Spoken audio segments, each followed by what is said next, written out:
Give me the link. All right, guys. What's going on, everybody? All right. So listen, we got to move over to Zoom. We're having some technical issues, but it's okay. We're going to go ahead and do this right now. So just give me 1 second. We're going to get ready to go. Yep. Case to the Yeah, 1 second, okay. Oops.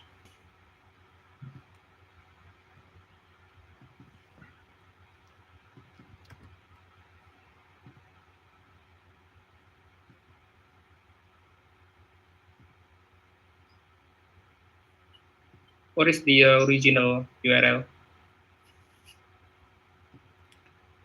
You seen it right there? Not that, the original URL. On the Zoom. Oh, give me 1 second here. We got nine participants. All right, we're good here.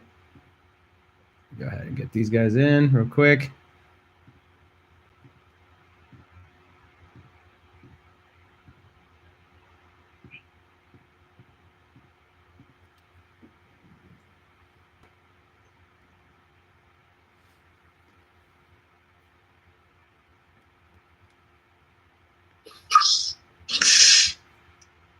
Hey, what's going on, everybody? I'm glad you guys got that Zoom link here. Let me go ahead and get this going here. Hopefully everybody got the memo then, and we can go ahead and get started. So, yeah, welcome everybody. So happy that you guys can make it here to the thing tonight.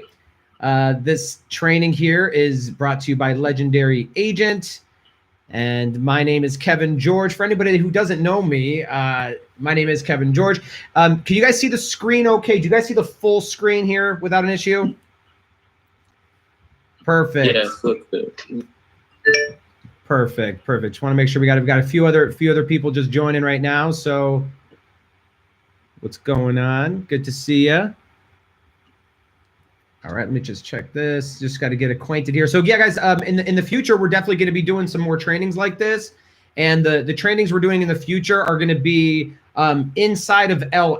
It's just that we have to wait 24 hours for something on our side, and then we'll be able to broadcast through the LA right now. But this is kind of just, a secondary platform for now, just so that we can get moving. Hello. All right, this is awesome.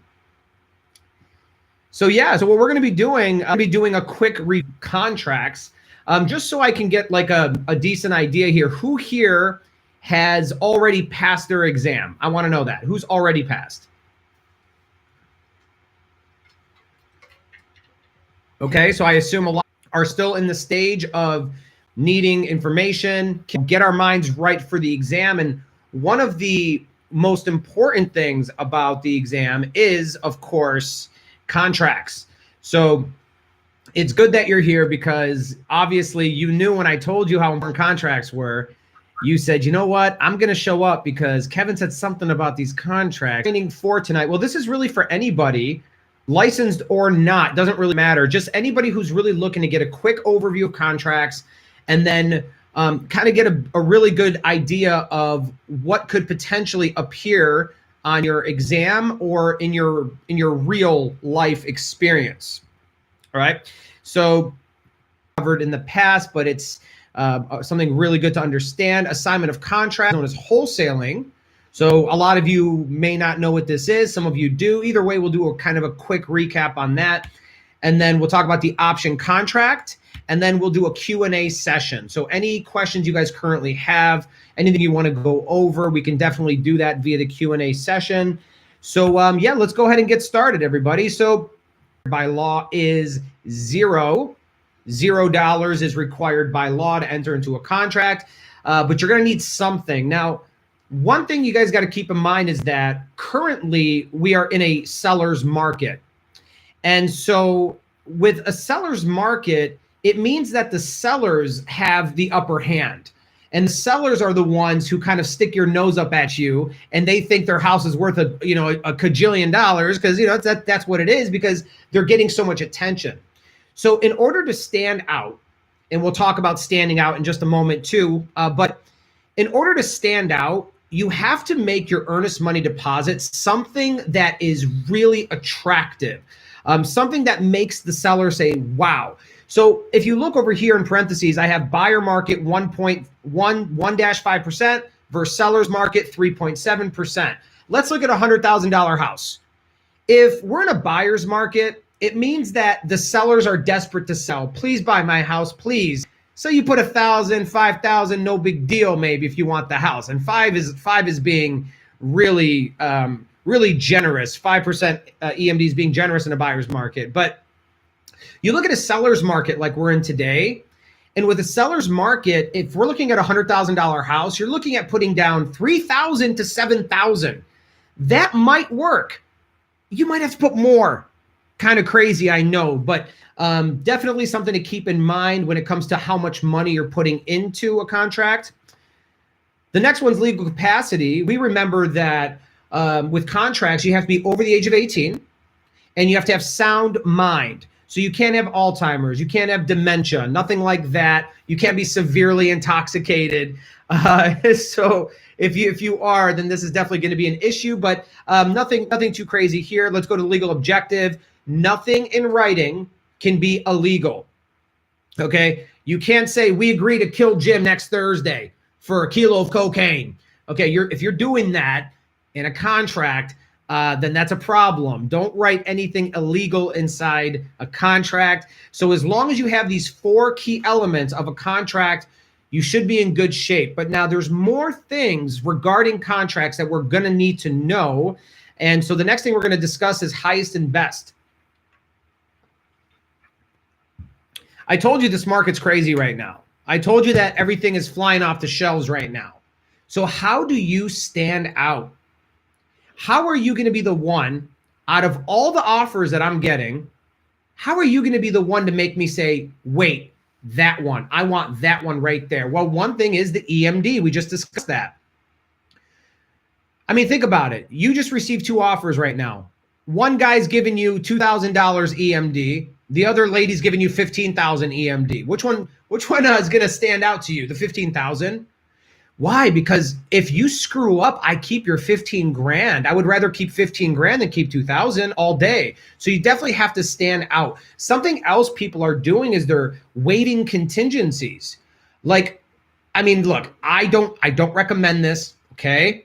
But there are people out there that are waiving their inspections. I think that's crazy. Unless you, of course, know somebody who, if you know somebody who like already does inspections, maybe you can bring them along with you to the close or to the showing. But to waive your inspection contingency, you got to be out of your mind. I mean, how are you going to waive an inspection contingency? But it's people are doing it and they're standing out.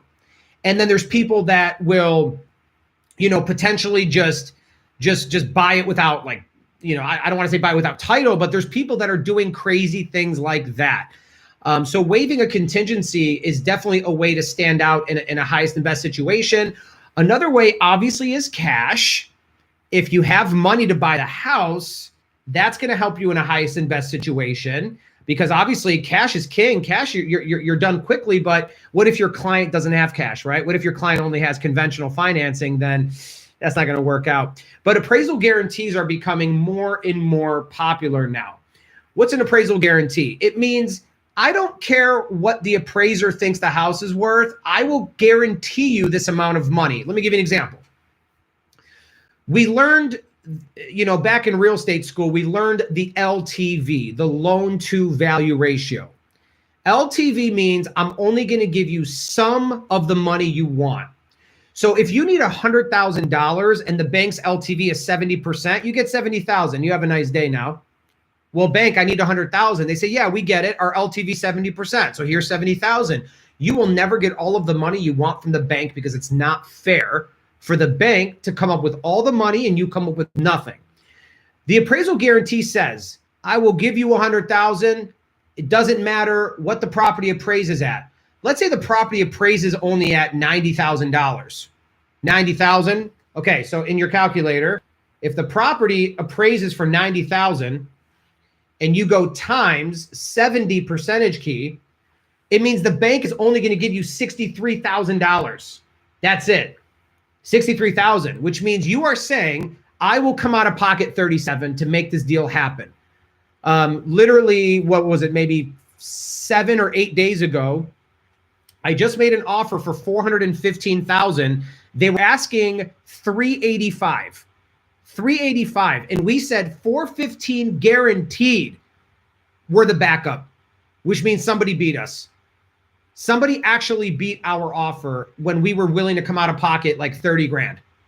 Unbelievable, the kind of market that we're in right now. Okay, we move forward here. An escalation clause. This one's also interesting. With an escalation clause, you can put something in writing that basically says, if you can show me an offer that you've received and it's better than my offer, I'm willing to go X amount over that offer.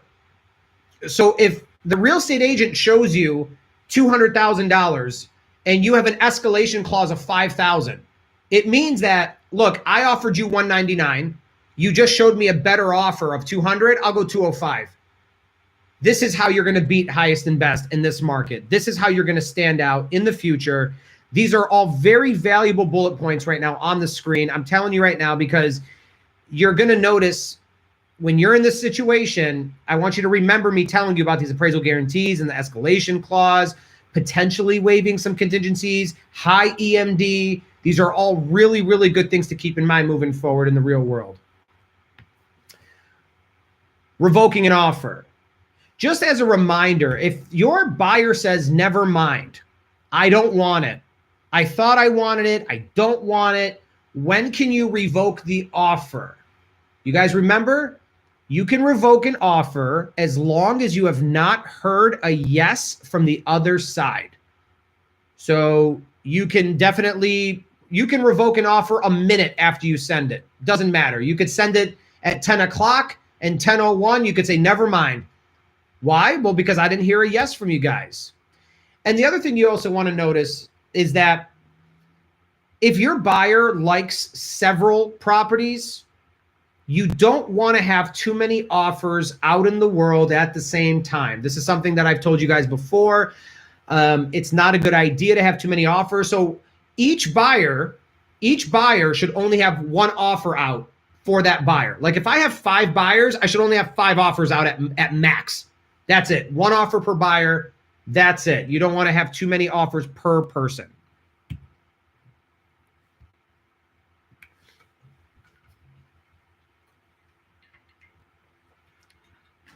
All right.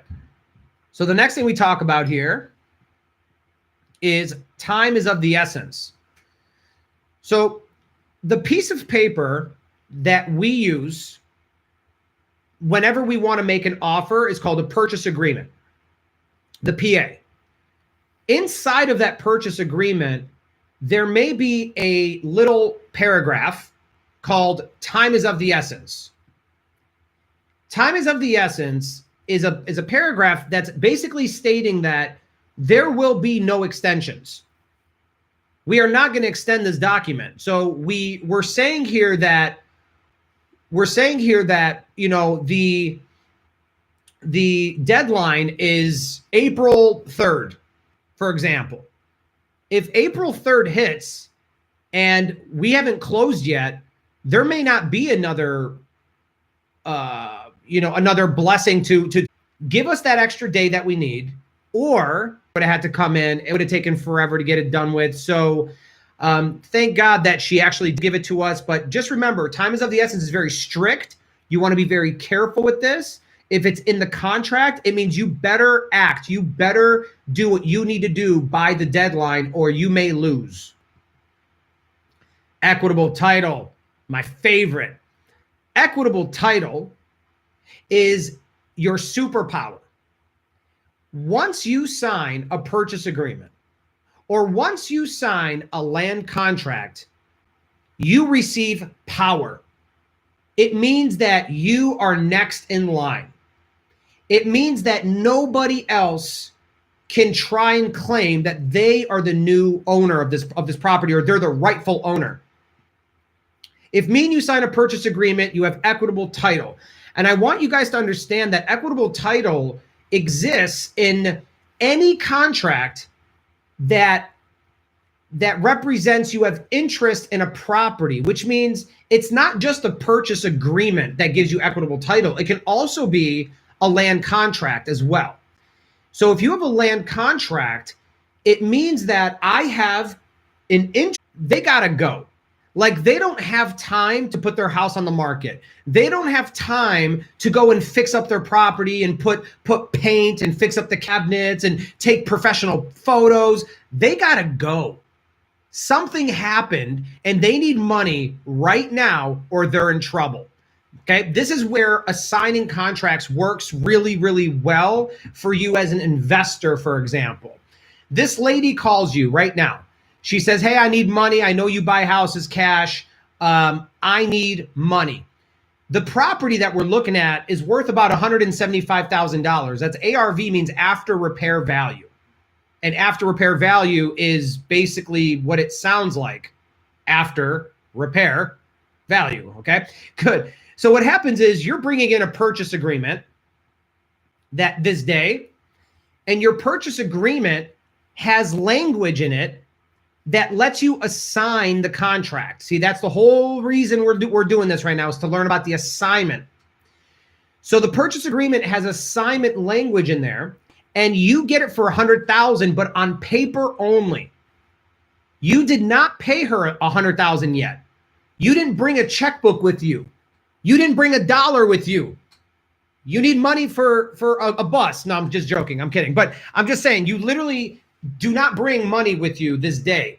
All you do is put $100,000 on the contract, on the purchase agreement. But again, it has to have the assignment language on it, or it's not going to work. So it has to have this assignment language.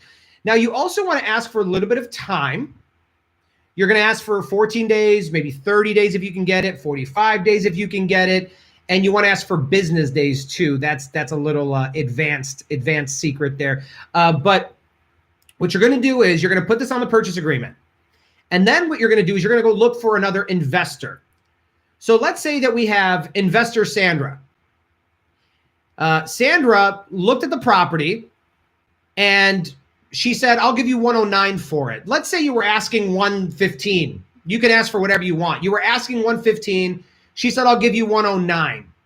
So what you do when you do this assignment of contract, which by the way, I want to take a moment here to make sure you understand that there's two contracts here.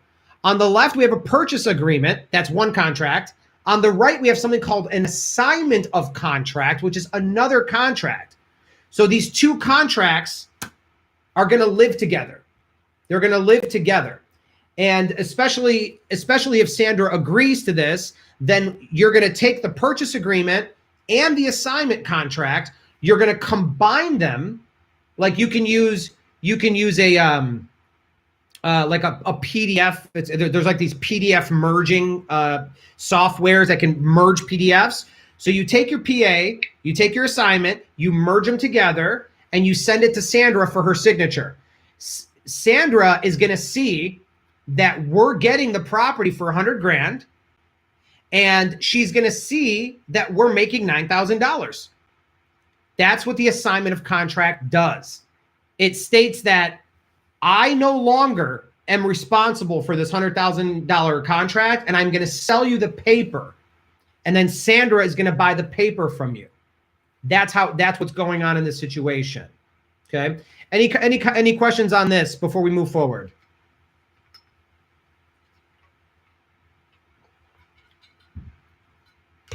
Okay, cool. So that's the assignment of contract, purchase agreement, assignment of contract, two pieces of paper.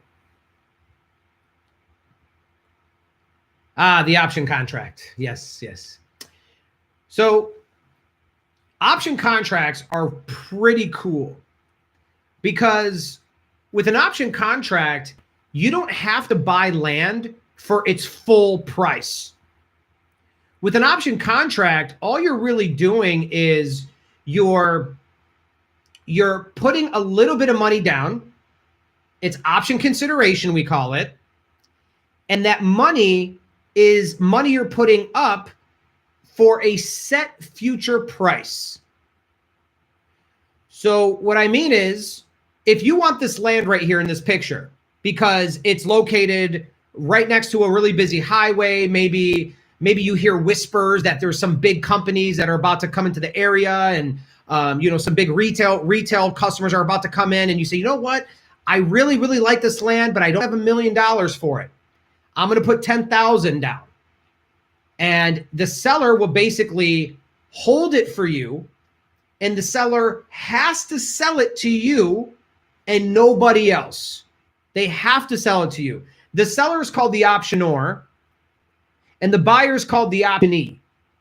You're the one who just spent, say, $10,000 to receive the right to buy this property next. What's that called again when you're next in line to buy a property and you have that power? Equitable title. Oh, I got the echo on. Sorry. Okay, got it. So the seller is the optionor, the buyer is the optionee, and they cannot sell it to anybody else. And the cool thing is that you get to negotiate the length of time. So, Kevin, can I do a 100-year option on a piece of property? Yes. Yes, you can. For the next 100 years, you can't sell it to anybody but me. You could, yeah. But the one thing about these option contracts is that if you don't buy, you lose your money. But look, it's better than, losing $1 million. You know what I mean? Like why not? Why don't you just put 10,000 down right now? And if you lose it, you lose it. But if you want it, you maybe potentially could hit the jackpot. One other thing a lot of people don't know is you could assign your option. We just did wholesaling a minute ago. Remember, we assigned the purchase agreement. You can assign this too. You can assign your option. So I gave this guy who owns this land, I gave him $10,000 to hold it for me. And let's say I was right. The land it's going to be worth millions. It's going to be a really good piece of property. Instead of me buying it, let's say I don't have $1 million right now. I say, I don't have $1 million to spend, but it's still a really valuable piece of property. Hey, John, the other investor, you got $1 million? He says, yeah, I got $1 million. You say, you want that piece of land over there by the highway, the really, really popular land over there? He says, yeah, I'd love that. You say, cool, give me 50 grand. Your option was for 10. Yeah, why not? Go assign it for $40,000 and go put $40,000 in your pocket. You just assigned your $10,000 option to somebody else and you walk away. See, that's pretty cool. So to find investors for a piece of property like this, I mean, really, you're going to have to go where the money is. So I would probably contact developers in the area, people who already look for land like this. I would even call some subdivision builders too, like Pulte Homes, Sing, Toll Brothers, all these builders in the area, and say, hey, you can build a subdivision here. But contacting developers and contacting builders, that's definitely going to really assist you in somebody to find this property. You could also list it too on the MLS if you really wanted to. You do have the option to purchase it and then try to throw it on the MLS, or it's also possible that you can put in the option contract that you have the right to market it on the MLS before you actually purchase it. Really, anything in writing stands. I told you statute of frauds. So statute of frauds, anything in writing stands. So if you want to put it in writing, then that's what you got to do. And last but not least, you should probably record your option as well. This is so powerful because if you have your option recorded, that means that if somebody else tries to go and put an option on this property, it's not going to do anything. You'll be secondary option, not me. I'm primary. I'm the one who has equitable title. So go record your option, because if you don't record your option and somebody else does, guess what? You lose. You lose. So it's first to record. So that's why it's very important to go record your option, letting the whole world know that I, Kevin George, have an interest in this property next. It's my investment. So So yeah, guys, that pretty much does it for this contract presentation. It was short and sweet, but what I want to do right now is I want to open it up to like a Q&A session about anything. If you guys are still studying, if you guys still have questions about anything at all. And then another thing I wanted to mention to you guys was workwithlegendary.com/LA application, this link here. If you guys need any additional assistance, or you guys want a mentor, you want somebody to kind of hold your hand, especially with where you're at, help you out with some tutoring, maybe to pass the exam. And then after you pass the exam, what do you do? How do you start working? How do you get into the field? How do you hold yourself accountable and set up your days, get customers and do that whole thing? Feel free to go there and sign up for a call. We can get on a call and we can kind of discuss, next options, but we can talk about that later. For now, what kind of questions do you guys have? Anything about the presentation or anything about the exam?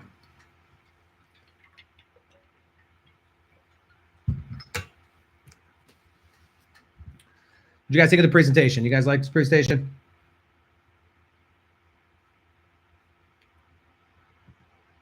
You guys still studying? Who's still studying? I know you guys are probably still studying for the exam. Where are you struggling? Where you guys can see my screen here? So here's your dashboard. If you guys go down here to the Education Center,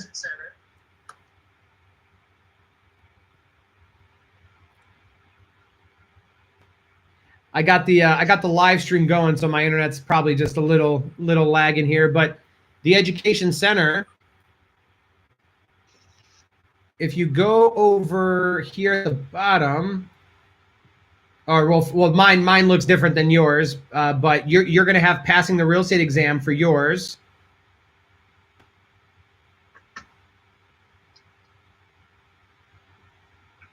You guys can do this with me if you guys want to check it out.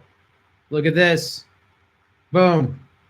Property tax video. There's a video on acres, sales comparison approach, income approach, all this stuff. And then what we're doing is we're adding to this all the time. So you can definitely like go take a look at these videos, and the math will be kind of broken down for you like a little bit more to feel prepared.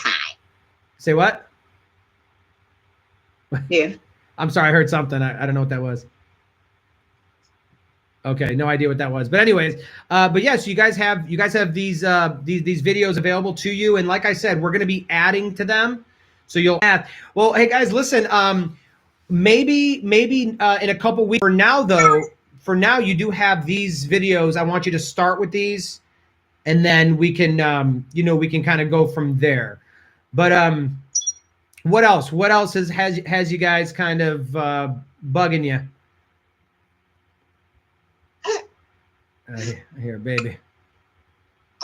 Hey, baby. Okay. All right, cool. So yeah, guys, that's pretty much it for right now. Let me make sure I got this set up for you guys. Let me see here and here. All righty now. All right, someone got to go to sleep now. All right, Yolanda. Boom, gotcha. There's, I got it. Okay, we're good. It took me a minute to figure that out, but yeah, guys, at this point, if you guys don't really have any other questions or anything, again, I do invite you guys to go to workwithlegendary.com/LA application. If you guys want to take a picture of this or just go to it right now on your phone or something, you just fill out some basic information. You go to a calendar, and then we can get on a call. But not everybody qualifies. We want people who are really, really ready to study hard for the exam, pass that exam, and move forward and have somebody kind of hold their hand and show them the way to the real world here. So make sure I got everybody's chats here. All right, awesome. So yeah, guys, if you don't have any other questions, I would.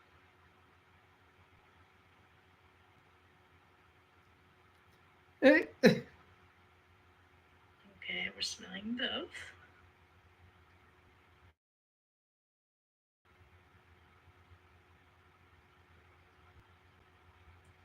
Girl, that girl.